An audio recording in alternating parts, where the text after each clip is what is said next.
গত রবিবার সোমবার সাইক্লোন রিমেল খুব উৎপাত চালিয়েছে। আগে বাগানের সুন্দর দিকটা একটু দেখে নিন। আমার বাগানটার কি অবস্থা করেছে আপনারা কল্পনাও করতে পারবেন না। আগে সুন্দরগুলো দেখাচ্ছি। তো আমি একা হাতে বাগান করি, সবসময় বলি আমি হাউস ওয়াইফ। মানে মনটা এত খারাপ ছিল, আমি একটা কাজের লোকও পাচ্ছি না যে এগুলো গুছাবো। মানে বাগানের এমন অবস্থা করেছে, এই ঝড় তুফান আমাদের এখানে প্রায় 3 দিন চলেছে। যেমন বৃষ্টি তেমন ঝড়। রোববার ভোর রাত্রে থেকে শুরু হয়েছে, মঙ্গলবার রাত্রি অবধি বৃষ্টি, সঙ্গে প্রচণ্ড বাতাস। সঙ্গে বাবা অসুস্থ ছিল, হাসপাতালে নিয়ে যেতে হয়েছে। 3 দিন আমি ছাদে উঠতে পারিনি। আমার ছাদটার কি অবস্থা হয়েছে আগে সুন্দরগুলো একটু দেখুন, তারপরে বুঝবেন যে আমার বাগানটার কি অবস্থা। মানে প্রত্যেকটা সবজি গাছ, লতানো গাছ ছিঁড়ে, উপরে গ্রিন নেট ছিঁড়ে টুকরো টুকরো। রেলিংয়ে সাইডে নেট দেওয়া আছে, গ্রিল নেট। ওই নেটগুলোর জন্য বাইরের দিকে টবগুলো পড়েনি, সবগুলো টব ভিতরের দিকেই পড়েছে। পরে বিভিন্ন গাছের ক্ষতি হয়েছে। এই যে শশা গাছটা একদম উপড়ে ফেলে দিয়েছে শিকড় সহকারে, উপরে যে বাধা ছিল তার জন্য।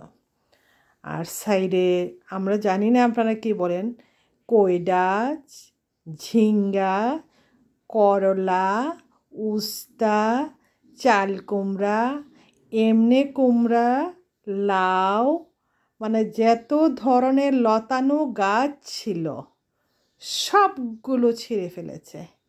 আর উপরের নেটগুলোকে এরকমভাবে ছিঁড়েছে, ঝুলিয়েছে, মানে আমার দ্বারা একা সম্ভব না। বললামই তো, পরিবারে একজন সদস্য যদি হাসপাতাল থাকে তখন তার বাগানের মন দেওয়া যায় না। তো এখন দেখুন অবস্থা বাগানের, মানে একটা টব রাখেনি, সবগুলো ফেলেছে, ফেলে নিচের টবগুলো নষ্ট করেছে। আর লতা গাছগুলো শুকিয়ে গেছে। আজকে 3 দিন পর আমি ছাদে উঠে এই ক্যামেরা বন্দি করলাম। সাইক্লোন রিমেল সেরকম ক্ষতি করেছে কিনা জানি না, আমার সারা বৎসরের কষ্টটা শেষ করে দিয়েছে। মানে উপর থেকে গাছগুলো পড়েছে নিচের গাছগুলোতে, যেমন লেবু গাছগুলোতে পড়েছে, প্রচুর লেবু শেষ। আর কুমড়া গাছটাকে একদম পাট করে ছিঁড়েছে, মানে নিজের হাতে ধরে যেভাবে ছিঁড়ে। দেখুন নেটগুলো মানে খুব উপরে ছিল, এখন দেখুন নেটগুলো একদম মাথার উপরে এসে গেছে। আমার মানে আমি যে এগুলো কতদিনে গুছাবো আমি বুঝতে পারছি না। আর সাইডে তো ফুল গাছগুলো আছে, কিছু গুছিয়েছি। আর লেবু গাছের উপরে অন্য গাছ পড়েছে, যেমন লঙ্কা গাছটার উপরে আরেকটা টব পড়ে, লঙ্কা গাছটা শেষ। মানে লেবু গাছটার উপরে আরও কিছু টব পড়েছিল। তো এরকম 3 দিন আমি ছাদে উঠতে পারিনি বৃষ্টির জন্য। আর পারিবারিক সমস্যা তো বললামই। তো আজকে শুক্রবার ছাদে উঠে জাস্ট কিছু গাছ আগেই তুলেছিলাম, গুছিয়েছিলাম। তো দেখাচ্ছি, এই লঙ্কা গাছটার উপরে আরেকটা গাছ পড়েছিল, মানে একদম ঘুমিয়েছিল। আর সাইডে আম গাছ আছে, সবগুলো আম পড়েছে ছাদেই, কিন্তু একটা আম শুধু গাছে রেখেছে। মানে আম আছিল, অনেকগুলো আম ছিল, কিন্তু একটা আমই রেখেছে, আর সবগুলো নিচে পড়েছিল। এগুলো কুড়িয়ে নিয়েছি পরে। তো আগে বাগানের সুন্দর জিনিসটা আগে দেখিয়েছি। মানে বিশ্বাস করতে পারবেন না, আমি রোজ ছাদে যাই আর বলি আমি কি করে করব এগুলো। আমি একদিনে তো আর করিনি এগুলো, আমি বহুত কষ্ট করে আমি বাগানগুলো করি। কারণ আমি ফিজিক্যালি মানে কি বলবো, আমি বলতে পারছি না, ফিজিক্যাল ভীষণ প্রবলেম আছে, আমার এটা পা ভালো না, আমি বহুত কষ্ট করে চলাফেরা করি।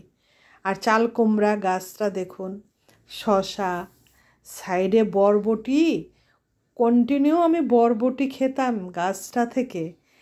বরবটি গাছটাকে চেনা যাচ্ছে না, এমনভাবে ছিঁড়েছে। আমের ডালাগুলো ছিঁড়ে পাট করে দিয়েছে, মানে কিচ্ছু রাখেনি। আর সাইডে এই জবা গাছগুলো রেলিংয়ের সঙ্গে টাইট করে বাঁধা ছিল, তার জন্য এই জবা ফুলগুলো আজকে এত সুন্দর লাগছে। এগুলো দেখে একটু মনটা ভালো লাগছে। আমি তো না আগে একটু ভালো জায়গাটা দেখাই, তারপর ছাদের পাটটা দেখাই।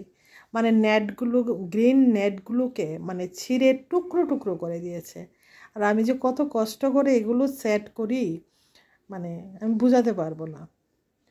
তাই কিছু ফলের গাছও আছে, এই গাছটাকে একদম অন্য টবের উপরে নিয়ে ফেলে রেখেছে। আরেকজন লোক ছাড়া আমি পারবো না। তো এটা কিন্তু স্থলপদ্ম, পাঁচপাপড়ি, আপনারা চেনেন কিনা আমি জানি না, নতুন বেরিয়েছে। তাই ফলের অনেক গাছ আছে, ফলের গাছের পাটগুলো আমি দেখাইনি।